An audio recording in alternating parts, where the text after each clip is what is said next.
So hello friends, I hope आप सब लोग स्वस्थ होंगे, मस्त होंगे।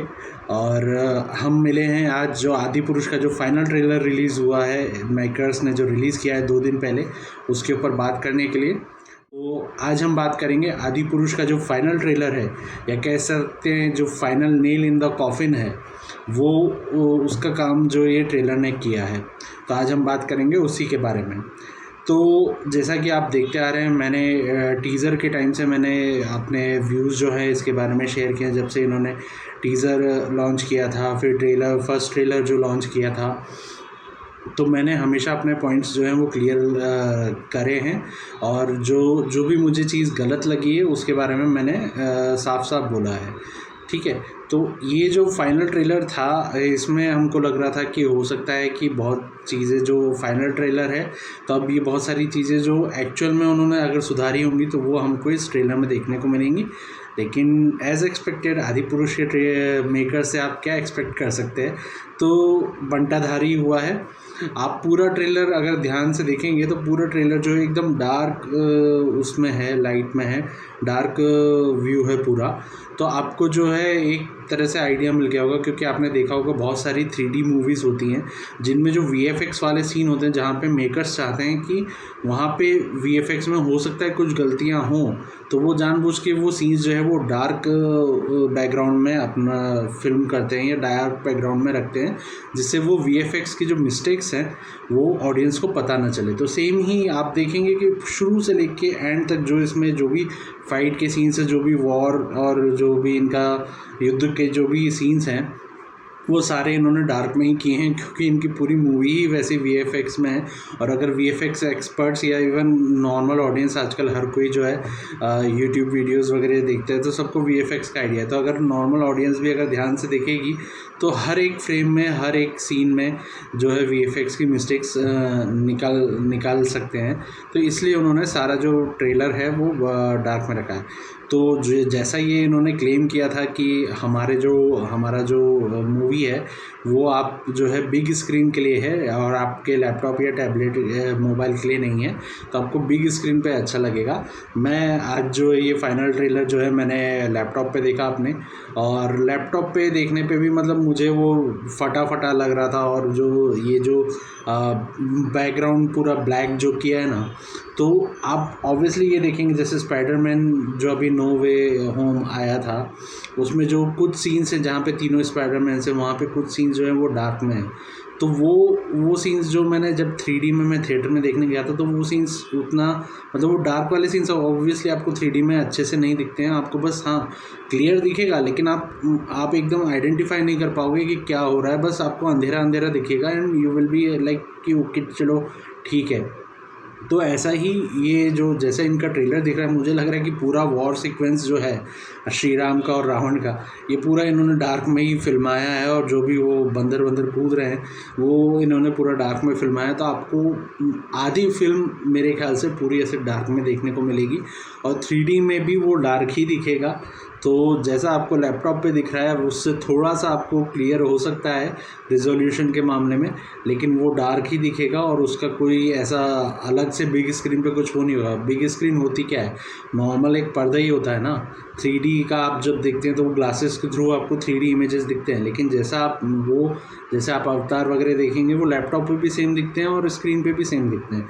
तो इन्होंने कुछ अलग तो वो किया नहीं है। तो ये आप एक्सपीरियंस मतलब ये आप मान के चलिए कि 16 तारीख को जब आप मूवी देखने जाएंगे तो आधी मूवी में आपको सिर्फ अंधेरा ही अंधेरा दिखेगा। तो चलिए हम आगे बढ़ते हैं, ये ट्रेलर के बारे में बात करते हैं। और जैसा कि मैंने कहा कि it is the final nail in the coffin, last nail in the coffin का काम किया है इस ट्रेलर ने। तो 2 मिनट 24 सेकंड का ये ट्रेलर है। पहला जो सीन इन्होंने दिखाया है, तो पहला ही सीन इन्होंने जो है सीता हरण का दिखाया है। सीता जी का जब रावण हरण करता है तो वो वाला सीन दिखाया है, जिसमें सैफ अली खान जो है रावण जो है साधु का वेश धारण करके सीता जी का हरण करने आया है। तो अब ये फ्रेम आप देखिए, इसमें इन्होंने दिखाया है कि अब वो सीता जी का हरण कर रहा है तो रावण आगे चल रहा है और सीता जी को जो है उसने मूर्छित कर दिया है। कुछ जटाएँ वगैरह हैं जिनने सीता जी को जकड़ लिया है और वो मूर्छित होकर हवा में पीछे पीछे आ रही हैं रावण के प्रकोप से। तो अब पहली बात कि रावण जो है साधु का वेश धारण करके आया था, तो साधु का वेश धारण करके आया तो मेकर्स ये क्यों भूल जाते हैं, छोटी छोटी बेसिक चीज़ें क्यों भूल जाते हैं कि साधु का वेश है तो रावण को भगवा वस्त्र में दिखाना चाहिए था ना। तो तुमने श्री राम को भगवा प्रॉपर दिखाया, श्री राम को तुमने चमड़ा पहना दिया। अब तुम रावण को, जो ब्राह्मण था वो साधु वेश में जा रहा है, जो तपस्वी बन के जाता है, सन्यासी बन के जाता है उनके पास भिक्षा मांगने, सीता माँ के पास, तो उसमें तुमने दिखा दिया कि ये रावण भाई साहब जो हैं वो काले कपड़े पहन के गए। ठीक है, बंटाधार। अब सीता माँ को दूसरी मिस्टेक इन्होंने, मतलब पहले ही सीन में आप देखिए, मतलब हर एक सीन में, हर एक फ्रेम में इतनी मिस्टेक्स है ना कि अगर कोई ध्यान से देखेगा और मतलब अगर आप चाहेंगे ना तो हर सीन में आप मिस्टेक्स निकाल सकते हैं। ठीक है, और वो भी बेसिक मिस्टेक्स जो रामायण का एसेंस है। मतलब ये चीज़ है कि साधु के वेश में आप रावण को भेज रहे हो, काले कपड़े पहना के कौन तपस्वी जाता है? आप त्रेता युग का साधु दिखा रहे हो, तपस्वी दिखा रहे हो, भगवा तो पहना देते हो उसको। या सैफ अली खान ने मना किया कि मैं भगवा नहीं पहनूंगा, उसको विलन दिखाने के लिए आप काला दिखा रहे, काला कपड़े पहना रहे हो। लेकिन भाई साहब वो तपस्वी बन के गया है उस टाइम, वो अपना रूप बदल के गया है, तो तपस्वी तो भगवा में ही दिखेगा ना। अब दूसरी इसी सीन में इन्होंने दिखाया कि रावण ने सीता माँ को मूर्छित कर दिया और मूर्छित करके जटाओं में जकड़ के वो लेके जा रहा है। पहली बात तो सीता माँ को मूर्छित नहीं किया गया था। रावण जो है सीता माँ को, जब वो सीता माँ लक्ष्मण रेखा के बाहर आ जाते हैं और उनको जब वो भिक्षा देने लगते हैं तो रावण जो है उनको ज़बरदस्ती पकड़ के, उनका हाथ पकड़ के और उनको खींच के लेके जाता है। तो ये जो चीज़ है कि ये मूर्छित होके गई हैं, क्योंकि आप देखेंगे कि सीता माँ को जो ले जाता है रावण, तो वो सीता माँ जो है रास्ते में अपने आभूषण गिराते हुए जाती है। अब इसमें दिखा दिया कि सीता माँ अगर मूर्छित हैं तो भाई तुम, मतलब सीता माँ ने आभूषण कैसे गिराए होंगे? या तो तुम ये बोलोगे कि जब वो ड्रैगन पे बैठ के ले जाएगा तब सीता माँ को होश आया होगा। तो ये मूर्छा वाला जो इन्होंने दिखाया कि सीता माँ को बेहोश करके ले गया है, ये भी गलत है। ऐसा रामायण में नहीं लिखा है। रामायण में ये लिखा है कि रावण आया भिक्षा लेने के लिए जब सीता माँ आगे आती हैं और उसको भिक्षा देती हैं तो रावण उनका हाथ पकड़ के उनको लेके जाता है और पुष्पक विमान में लेके जाता है उनको। जिसमें दिखा रहे हैं कि रावण जो है सीता माँ का हरण करके ले जा रहा है, जब वो हरण कर चुका है और वो आगे चल रहा है और सीता माँ को उसने मूर्छित किया है, जो कि गलत है। लेकिन मूर्छित करके सीता माँ पीछे हवा में ऐसे आ रहे हैं उनके पीछे, तब ये दिखा रहे हैं कि जब उसने हरण कर लिया है तब वो अपने असली रूप में आता है। उसका तिलक मिट जाता है, वो शॉल फेंक देता है, जो कि काली, कोई फ़र्क नहीं पड़ रहा, अंदर कपड़े भी तुमने काले ही पहने, तो शॉल फेंक के कोई कमाल नहीं किया तुमने, कोई रूप में नहीं आए। अब आगे देखिए, आगे इसने क्या किया, मसल्स फुलाए अपने। मतलब आप देखिए रावण को इन्होंने क्या क्या दिखाया है कि सीता माँ का हरण किया तो अपना तेज दिखाने के लिए वो भाई साहब मसल्स फुला रहे हैं। और मसल्स फुला के आप ध्यान से देखिए, रुद्राक्ष की माला पहनी है उसने हाथ में, यहाँ पे उसने रुद्राक्ष की माला पहनी है और मसल्स फुला के वो रुद्राक्ष की माला तोड़ता है। तो मेकर्स इतने मूर्ख कैसे हो सकते हैं? क्या मेकर्स को ये नहीं पता कि रावण जो है वो परम शिव भक्त था और रुद्राक्ष जो है वो शिव जी के आंसू कहे जाते हैं, शिव जी के आंसुओं से बना होता है रुद्राक्ष। तो जो भी शिव भक्त होते हैं उनको रुद्राक्ष जो है बहुत पूजनीय होता है और बहुत एक तरह से उसकी पूजा की जाती है रुद्राक्ष की। तो रावण जो है शिव जी का परम भक्त होने के बाद भी ये दिखा रहे हैं कि वो मसल्स फुला के अपनी रुद्राक्ष की माला तोड़ रहा है। ये कहाँ का लॉजिक है और ये कहाँ का सीन है? मतलब ये क्या इन्होंने दिखाने की कोशिश की है? रावण को ऐसा मसल्स दिखाने की ज़रूरत है? और मसल्स दिखाने के चक्कर में तुम रुद्राक्ष की माला तोड़वा रहे हो रावण से। मतलब ये तो आदि पुरुष के मेकर्स ही कर सकते हैं। कोई सेंस है इस बात की? सीन इन्होंने ये दिखाया है कि वो जटायु वाला सीन है जो, जिसमें आप देखेंगे बड़ा सा ईगल है जो नीचे गिर रहा है। तो ये मोस्टली जटायु वाला सीन है, जब जटायु जी जो हैं वो रावण को रोकते हैं सीता माता का हरण करने से। तो उनकी और रावण की लड़ाई होती है और रावण जो है जटायु जी को घायल कर देता है और जटायु जी नीचे गिर जाते हैं धरती पे। आकाश मार्ग में उनकी लड़ाई होती है और वो नीचे गिरते हैं। अब आप ध्यान से देखिए ये फ्रेम को जिसमें इन्होंने जटायु जी को दिखाया है, ये आपको कौन सा बर्ड लग रहा है? ये तो भाई जटायु जी मुझे बिल्कुल भी नहीं लग रहे, क्योंकि ये जो है ये इन्होंने ईगल दिखाया है और जटायु जी जो थे वो वल्चर थे, गिद्ध, और इन्होंने क्या दिखाया है? इन्होंने दिखाया है ईगल। तो मतलब इनको इतना भी बेसिक नहीं पता है कि भाई मतलब इन्होंने रामायण पढ़ी, उन्होंने बोला कि जटायु जी है बड़े पक्षी हैं तो इन्होंने ईगल दिखा दिया, जबकि जटायु जी जो थे वो गिद्ध थे। यहाँ पे इन्होंने क्या दिखाया? ईगल है। तो मतलब तुम तो मतलब पूरी रामायण ही तुमने चेंज कर दी, जटायु जी को तुमने ईगल बना दिया। ठीक है, ये सब चीज़ें तुम कर रहे हो तो अब क्या ही बोलूं। जय श्री राम। और ये ट्रेलर में आप देखेंगे comments, goose bumps goose bumps goose bumps, एक के बाद एक कमेंट सारे वही गूज बम्स, जय श्री राम, सच्चा हिंदू आदि पुरुष को हिट कराएगा, ब्लॉकबस्टर। मैंने कहा यार ये कैसे ऑडियंस है? मतलब आप ये ट्रेलर देख रहे हो, आपको दिख रहा है कि कुछ तो अलग है, या आपको पता ही नहीं है ये सब चीज़ें?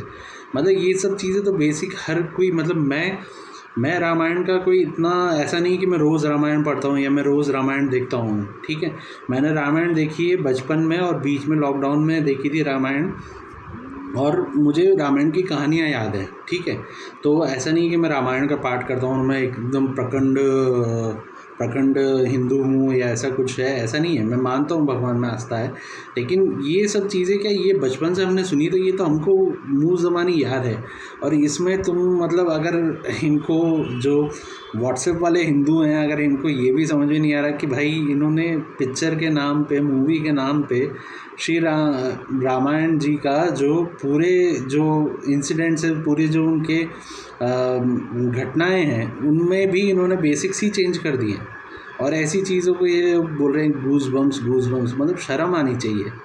इसमें अगले सीन में इन्होंने सोने की जो लंका है वो दिखाई है। तो ये लंका का जो इन्होंने फ्रेम दिखाया है, बिल्डिंग्स दिखाए हैं, तो बिल्डिंग्स वगैरह जो ये हैं ये मुझे केजीएफ की याद दिला रहा है। केजीएफ में अगर आपने देखा होगा कोल माइंस वगैरह वाले जो सीन थे, तो ये लंका तो नहीं लग रही, लेकिन केजीएफ की कोल माइंस ज़रूर लग रही। पूरी काली बिल्डिंगें और बीच बीच में कहीं पे मशाले जल रही हैं और कहीं आग जल रही है, और पूरी काली ऊपर से नीचे तक काली बिल्डिंगें दिखा रहे। तो ये कौन सी सोने की लंका दिखाई है भाई तुमने? सोने की लंका कहा जाता था जिसको, तो सोने की लंका तो मतलब पूरी एकदम जगमगाती हुई नगरी थी। और रावण के समय में पूरा जो है प्रॉस्परस किंगडम था रावण का। तुमने ऐसा दिखाया खंडर जैसा तुम दिखा रहे हो, काली काली बिल्डिंगें दिखा रहे हो, जली हुई ऐसे कोयले की खान जैसी।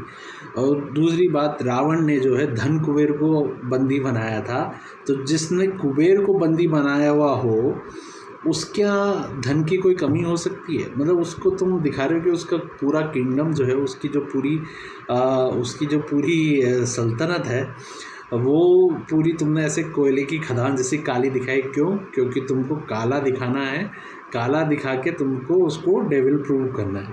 तो भाई रावण को डेविल प्रूव करने के लिए तुमको काले की ज़रूरत नहीं है। मतलब रावण भी अच्छा खासा राजा था और अच्छा खासा उसके यहाँ सोने का मतलब धन वैभव पूरा संपन्न था। तो ये ऐसे लोहे के खंडर दिखा के और काले खंडर दिखा के तुम क्या साबित करना चाहते हो? तो ये बिल्कुल इन्होंने मतलब कोयले की खदान वगैरह दिखा के एकदम ही गड़बड़ कर दिया है। ठीक है, अब राम जी को इन्होंने पूरे लेदर का वो पहनाया हुआ है। और ये एक डायलॉग राम जी बोलते हैं इसमें कि न्याय के 2 पैरों से चलकर मैं अधर्म के 10 सिरों का नाश करने आ रहा हूँ। और ये रावण को ऐसा ललकार देते हुए दिखाया है। तो पहली बात तो जहाँ तक मुझे ध्यान है कि जब राम जी और रावण का युद्ध होता है और राम जी जो है, श्री राम जो है बाण चला के रावण का सिर अलग कर देते हैं, सिर काट देते हैं, तो जैसे ही वो सिर काटते हैं उनको लगता है कि शायद रावण का अंत हो गया, लेकिन जैसे ही वो सिर काटते हैं वैसे ही रावण हंस के वापस से उसका सिर वापस आता है। तब विभीषण जी जो हैं वो राम जी को बताते हैं कि रावण को जो है ऐसा वरदान मिला हुआ है कि उसके शीश कटते जाएंगे, तो जितने शीश कटते जाएंगे उतने उसके शीश आते जाएंगे, तो शीश काट के वो मरने वाला नहीं है। तो राम जी को भी इस बात से अचंभा होता है और राम जी भी मतलब सोचते हैं कि ये कितना मतलब वीर वो है और उसने कितनी सिद्धियां प्राप्त की हुई हैं।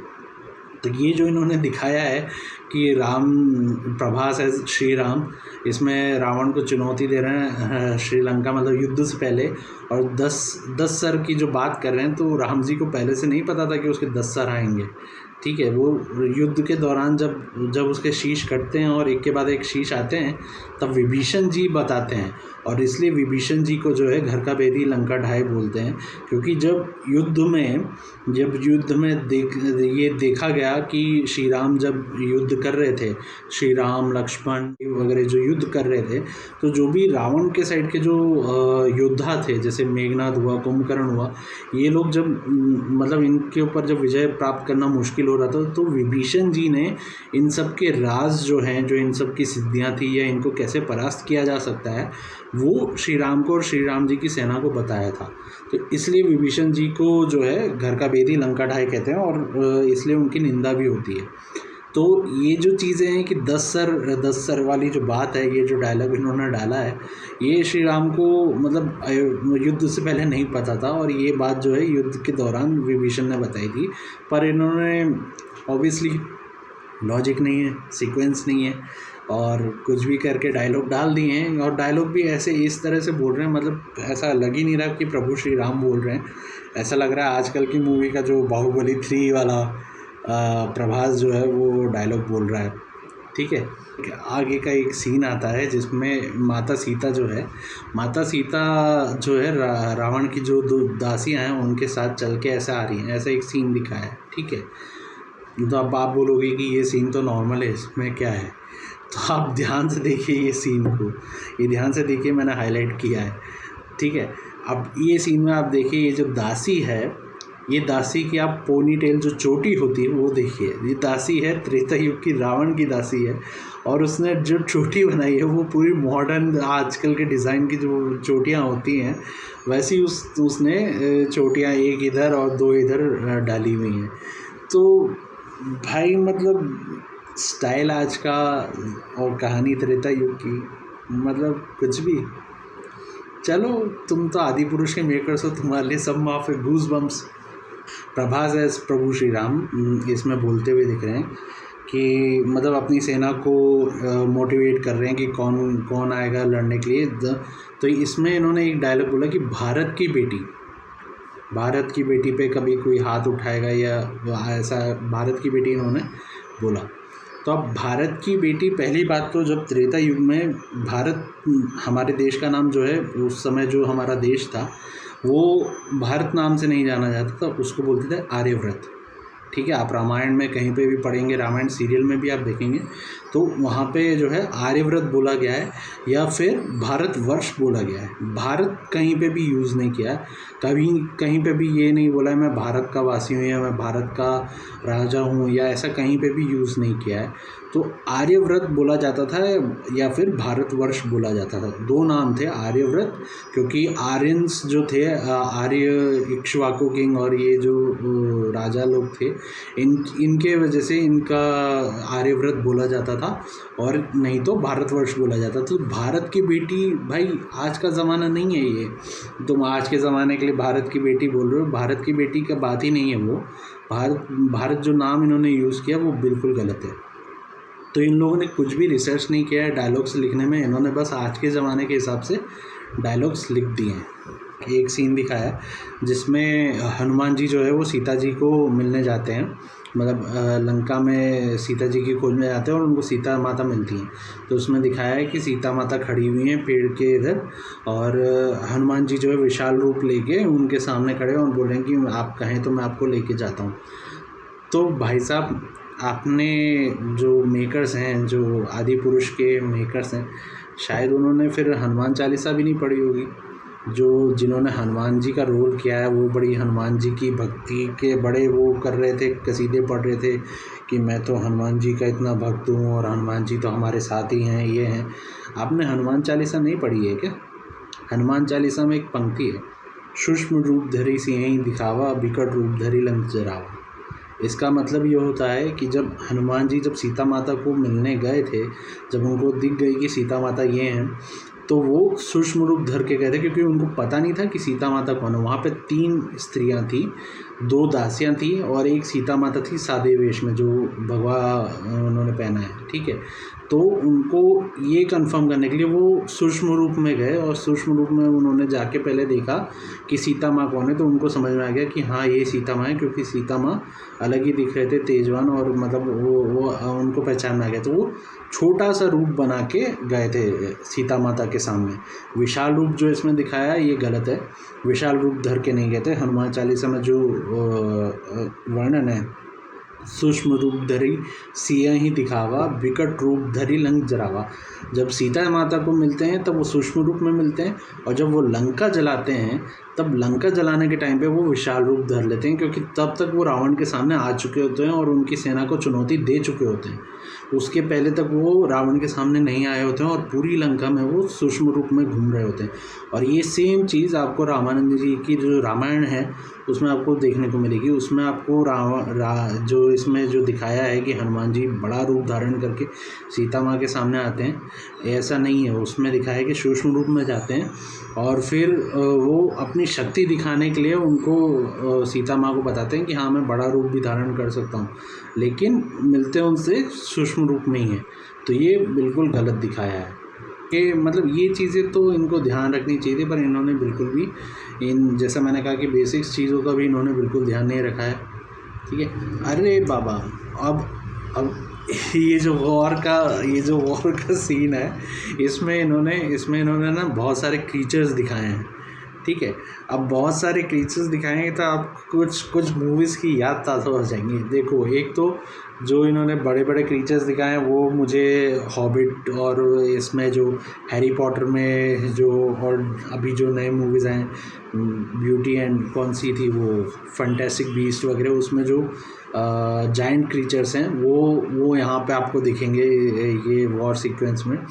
और अरे ये कौन है, इसको कहाँ देखा है? हाँ, 300 मूवी याद है आपको? 300 मूवीज़ अगर आपने देखी होगी तो ये जो है ये 300 मूवी में ज़र्क्सिस का सोल्जर है।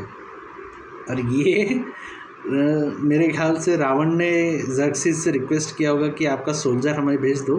तो ये रामायण में क्या कर रहा है ज़र्क्सिस का सोल्जर? मतलब मास्क पहना हुआ आपने वहाँ से कॉपी करके 300 से कॉपी करके आपने रामायण में डाल दिया।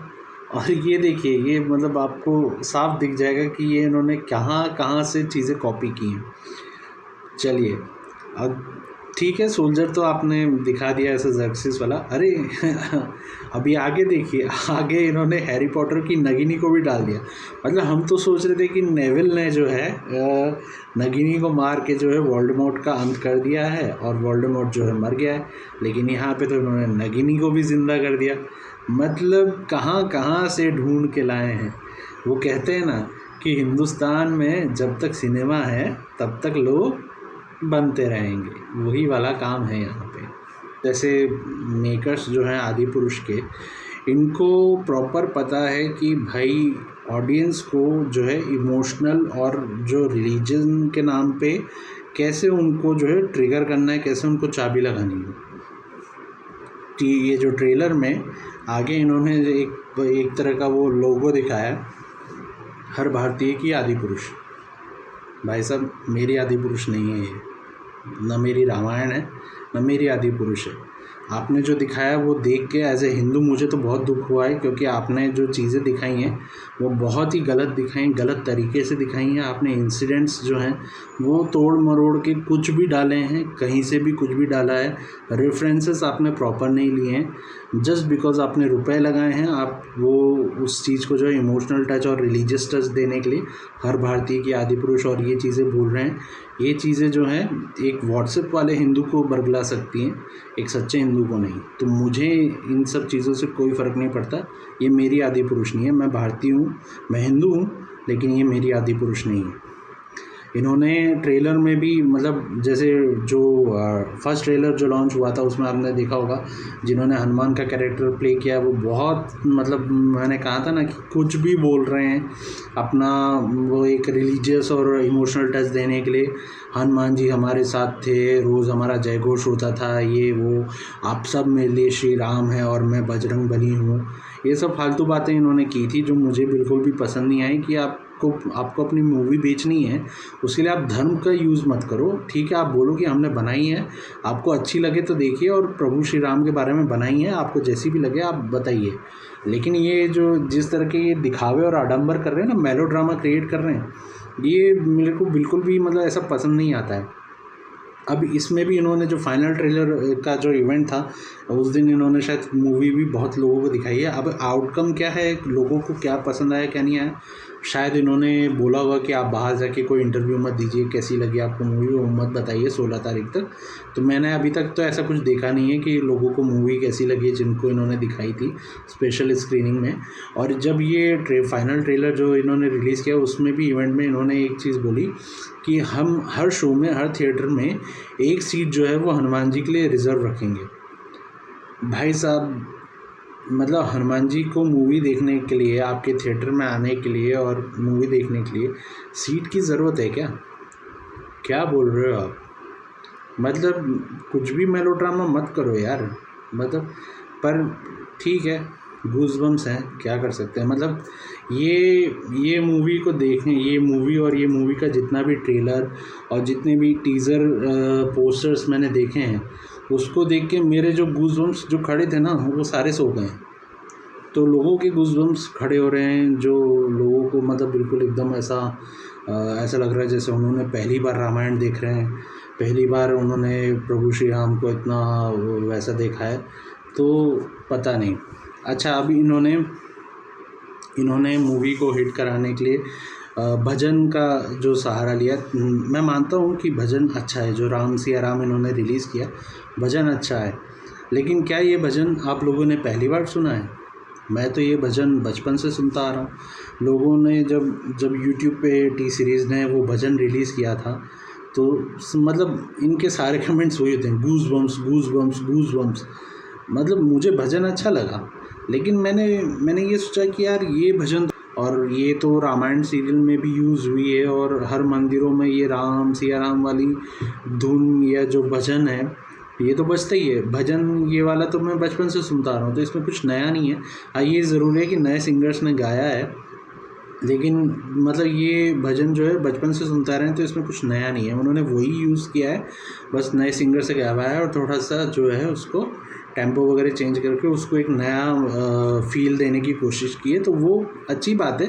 लेकिन ऐसे गूज़बम्प्स वाला कुछ नहीं है ये। अगर मतलब ये तो आप लोगों ने बचपन में भजन नहीं सुने, आपने कभी रामायण नहीं देखी होगी, या आप कभी मंदिरों में नहीं गए होंगे कि आपको पता ही नहीं कि ये राम सिया राम भजन तो मतलब बहुत टाइम से चला रहा है, बहुत सालों से लोग सुनते आ रहे हैं और बहुत सालों से लोग गाते आ रहे हैं। तो ये सब चीज़ें जो हैं, मतलब ये सब चीज़ें करके आप जो है आपने जो गलतियाँ करी हैं मूवी में और आप जो दिखा रहे हो वो आप ढक नहीं सकते। अब ये इन्होंने जो है श्री राम को चमड़ा पहन के दिखाया, सबसे बड़ी दिक्कत तो ये है। ठीक है, अब आप देखेंगे जो सीन्स हैं जहाँ पे ये तीर मार रहे हैं और तीर चलाने की तैयारी कर रहे हैं, जैसे ये सीन है, इसमें आप देखेंगे श्री राम जी जो है चप्पल पहन के दिख रहे हैं, और वो बहुत सारे सीन्स में दिखा है चप्पल पहन के वो चल रहे हैं। जब राम सेतु में जाते हैं तब भी उन्होंने चप्पल पहने हुए हैं। तो जब राम सेतु में जाते हैं तब भी उन्होंने चप्पल पहने हुए हैं। तो एक बात बताइए, आपने अगर रामायण सुनी या देखी है, या मेकर्स को अगर रामायण पता भी है, तो आपको भरत जी का नाम पता है? भरत जी जो राम जी के भाई हैं, ठीक है।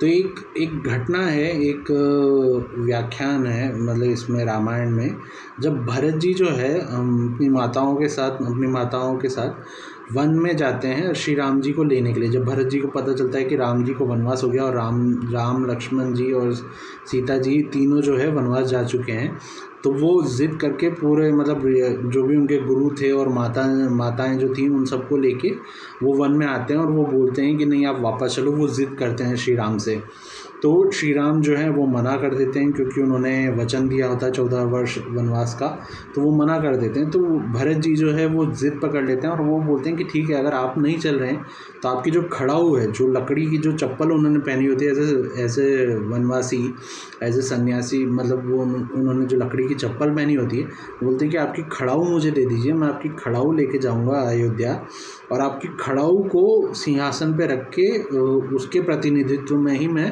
अयोध्या की देखभाल करूँगा, लेकिन आपकी खड़ाऊ मैं लेके जाऊँगा। तो प्रभु श्री राम जो है वो मान जाते हैं और वो अपनी खड़ाऊ जो है, लकड़ी की जो चप्पल पहनी होती है उन्होंने, वो भरत जी को दे देते हैं। वो अपने सर पे रख के अयोध्या वापस लौट जाते हैं।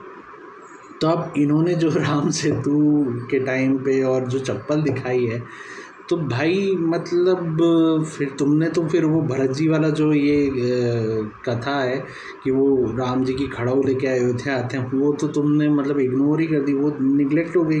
तुम्हारे हिसाब से वैसा हुआ ही नहीं है। या फिर तुम मतलब कि ये कहना चाहते हो कि भरत जी जो है अयोध्या से बाटा के सैंडल्स लेके आए थे लेदर वाले, और वो सोच के आए थे कि प्रभु श्री राम मना करेंगे तो मैं जो है लेदर के सैंडल्स उनको दे दूंगा और उनके लकड़ी के सैंडल्स, उनके लकड़ी के जो खड़ाऊ हैं वो उठा के मैं अयोध्या ले आऊँगा। मतलब भरत जी क्या अयोध्या से लकड़ी, ये चमड़े के चप्पल लेके आए थे और उन्होंने लकड़ी के जो खड़ाऊ थे वो ले लिए और उनको राम जी को चप्पल पहना दिए, सैंडल ये अपने चमड़े वाले, कि आप ये चमड़े की चप्पल पहन के ही युद्ध करना हो, चमड़े की चप्पल पहन के रहना, नहीं तो आपको पत्थर चुभ जाएंगे।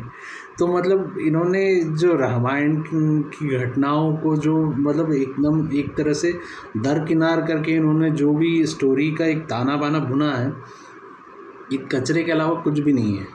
मैं साफ बोल रहा हूँ और मुझे कोई डर नहीं है। मैं अपनी जो मुझे लगता है, क्योंकि मैं एक सच्चा हिंदू हूँ और मैं प्रभु श्री राम को सच्चे दिल से मानता हूँ, इसलिए मैं ये चीज़ें सब बिल्कुल एकदम साफ मन से कह रहा हूँ कि ये जो चीज़ें इन्होंने दिखाई हैं बहुत गलत दिखाई हैं। एक सच्चा हिंदू हुआ तो उसको पीड़ा होगी ये चीज़ें देख के, और वो ये चीज़ों को एक्सेप्ट नहीं कर सकता। अब ये जो इसमें इन्होंने ये ऐसा दिखा रहे हैं, ठीक है, अब आप देखेंगे कि देखो मेरा कहना बिल्कुल साफ़ है, ये मूवी जो है 1000, 2000 करोड़, 3000 करोड़ जितना भी कमाना है ये बिल्कुल कमाई, क्योंकि इसको देखने 3-4 तरह के लोग जाएंगे। पहले वो लोग जो प्रभास के डाई हार्ड फैंस हैं, उनको रामायण से, प्रभु श्री राम से कोई लेना देना नहीं है, उनको सिर्फ ये मूवी इसलिए देखनी है क्योंकि इसमें प्रभास है। और यही डायरेक्टर्स और मेकर्स का ये उनका जो है एक तरह से रामबाण था कि उन्होंने प्रभास को इसलिए लिया क्योंकि प्रभास की फ़ैन फॉलोइंग इतनी है कि अगर वो कचरा भी बनाएगा, कचरे में भी एक्टिंग करेगा तो उसकी मूवी हिट होनी ही है। तो आदि पुरुष भी सुपर हिट होगी और ये 1000, 1500, 2000 करोड़ जितने भी करोड़ है ये कमाएगी, क्योंकि प्रभास के फैंस इसको देखेंगे, भले ही उसने रामायण के नाम पे, आदि पुरुष के नाम पे कचरा बनाया है, ठीक है।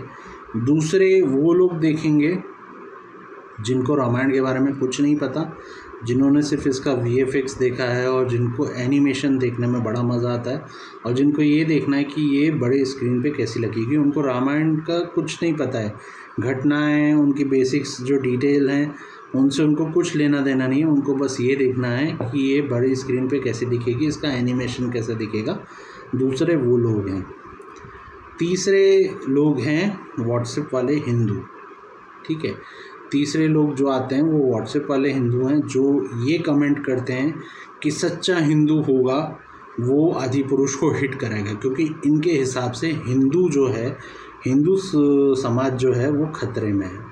तो इनको लगता है कि हमारा हिंदू समाज का कुछ भी आ जाए, हिंदू समाज के नाम पे कोई कुछ भी बना दे, हम तो उसको हिट करेंगे क्योंकि ये हिंदुओं की शान की बात है और हिंदुओं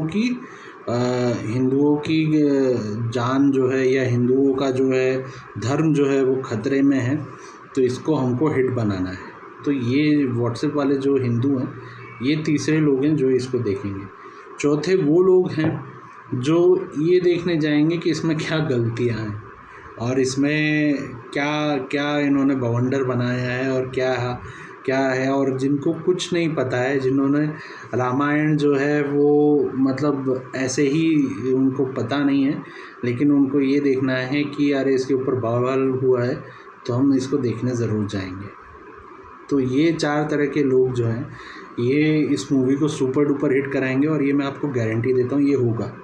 ठीक है, भले आप और मैं अगर हमारे विचार मिलते होंगे तो भले आप और मैं कितना भी इसकी बुराई कर लें, ये मूवी सुपर डुपर हिट होगी ही होगी, क्योंकि हिंदुस्तान में जब तक सिनेमा है तब तक लोग बनते रहेंगे। तो वही बात आती है, कोई क्या कर सकता है। अब देखिए, ये जो है इन्होंने फाइनल ट्रेलर कर ही दिया है और 16 तारीख को मूवी रिलीज़ हो ही जाएगी। मुझे जितना इसके बारे में बोलना था मैंने बोल दिया है। मैं इस मूवी से बिल्कुल खुश नहीं हूँ, ट्रेलर से खुश नहीं हूँ। इनका जो एटीट्यूड है, इन लोगों ने जिस तरह से इस मूवी को यूज़ किया है धर्म के नाम पे, और जिस तरह से ये लोग पैसा कमाने के लिए कुछ भी बोल रहे हैं, और आगे चल के आप देखेंगे ये किस तरह के रोल करेंगे आगे। तो ये बिल्कुल भी मैं नहीं मानता कि इसमें मेरे धर्म को दिखाया गया है। ये मेरे लिए सिर्फ एक मूवी है और जो कि मेरे लिए मुझे कुछ ख़ास नहीं लग रही है, जिसमें बहुत सारी गलतियां हैं और इसको कहीं से भी धर्म के नाम पे जोड़ा नहीं जाना चाहिए। इन्होंने मूवी में आप देखेंगे नाम भी इन्होंने कहीं पे भी राम सीता का नाम बोला ही नहीं है, राघव और जानकी ही बोला है। जबकि आप देखेंगे कि रामायण में या जो इसमें सीरियल्स में भी रावण जो है वो भी बोलता है कि राम लक्ष्मण आए, लेकिन यहाँ पे क्या बोल रहा है, राघव, और जानकी का अपहरण किया है, या श्री राम भी हैं वो जानकी बोल रहे हैं, राम सीता इन्होंने कहीं पे बोला ही नहीं है। तो एक तरह से इन लोगों ने कोशिश की है कि हम मॉडर्न रामायण बनाएं, लेकिन आपने देखा होगा एकता कपूर ने कोशिश की थी महाभारत बनाने की, उसमें उसने द्रौपदी को यहाँ पे टैटू वगैरह बनवा दिए थे शायद, जो पांडव थे उनको 6 पैक्स वगैरह दिला दिए थे और लंबे लंबे बाल, और मतलब वो मॉडर्नाइजेशन के नाम पे उसने कुछ ज़्यादा ही फैंसी कर दिया था, तो वो लोगों को बिल्कुल भी पसंद नहीं आया। सेम हाल यहाँ पे होना है कि आपने मूवी के नाम पे आपने एनिमेशंस डाल दिए हैं, आपने इधर से उधर से कैरेक्टर्स निकाल के ड्रैगन डाल दिया, आपने 300 का सोल्जर डाल दिया, आपने हैरी पॉटर के क्रीचर्स डाल दिए, नगिनी डाल दी, ये डाल दिया, वो डाल दिया और सब डाल दिया, और प्रभु श्री राम जैसा बिल्कुल नहीं लगने वाला प्रभास डाल दिया। और आपको पता है कि प्रभास के नाम पे फिल्म 1000-1500 करोड़ आराम से कमा लेगी, तो उसमें आप सफल हो गए हैं। लेकिन एक हिंदू को आप प्रसन्न करने के लिए कि आपने रामायण बनाई है, इसमें आप पूरी तरह से विफल हुए हैं, क्योंकि आपने जो है ये रामायण नहीं, रामायण के नाम पे मजाक किया है। तो ये था मेरा आज का रिव्यू। मुझे बहुत मतलब मेरे को लग रहा था कि कुछ तो इम्प्रूवमेंट होगा, लेकिन मुझे कहीं ना कहीं शुरू से ही पता था कि इन लोगों ने कचरा ही किया है और ये लोग कचरा ही करेंगे। तो वही हाल हुआ है, final nail in the coffin इन्होंने कर दिया है। अब जो होना है वो तो होगा ही, obviously movie super duper hit होगी। बट जो भी है, आपकी राय क्या है? आपको अगर लगता है कि मैंने अपनी बातें सच्ची तरीके से रखी हैं या मेरी बातों में कुछ भी सच्चाई है, तो प्लीज़ लाइक करिए, कमेंट्स करिए, आपका जो भी व्यू है आप कमेंट्स करिए और मुझे बताइए कि अगर मैं कहीं पे गलत हुआ हूँ तो मैं ऑब्वियसली अपनी गलती मानूंगा, और मुझे बताइए कि कहाँ पे मैं गलत गया हूँ या कहाँ पे मैं सही हूँ और आपको क्या लगता है। तो मिलते हैं अगले वीडियो में, तब तक के लिए टेक केयर। जय श्री राम।